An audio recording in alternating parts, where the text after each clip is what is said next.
Dobrodošli u novi tutorial. U ovom tutorialu pokazat ću kako da pronađete duplikate datoteka koje imate na vašem računalu i kako da ih uklonite.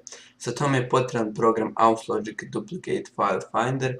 Link za preuzimanje programa bit će na Facebook stranicu u bilješkama, tako da posjetite stranicu i preuzmite program.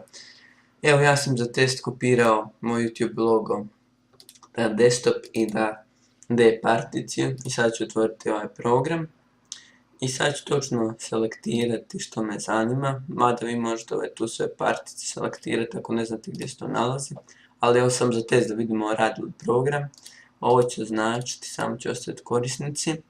Znači ja tražim sliku i sliku imam na D partici pa ću ići next.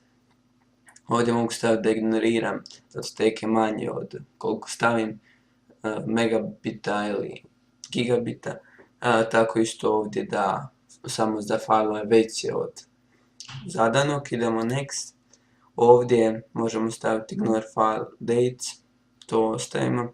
Idemo opet next i ovo mi najbolje da odaberete to rescue center. Idete search, sačekate ovo da se pronađe datoteke, mada ovo brzo kod drugih programa puno sporije. Evo, kao što vidite, YouTube logo na desktopu i na D partici i sad idemo o delete selected files, u redu i kao što vidite logo je izbrsan, ali možemo ići u rescue center i ovdje vidimo što je rađeno, jer ovaj program radi automatski backup toga što ste napravili. Kliknite na yes, u redu, i kao što vidite ono što ste izbrisali sad se vratilo.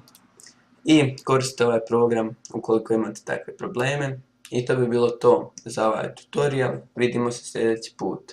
Overclock je proces povećavanja radnog takta računalnih komponenti. Bilo to da je procesor, grafička kartica ili neka druga komponenta. A ako imate dva slota, samo stavite u slot do te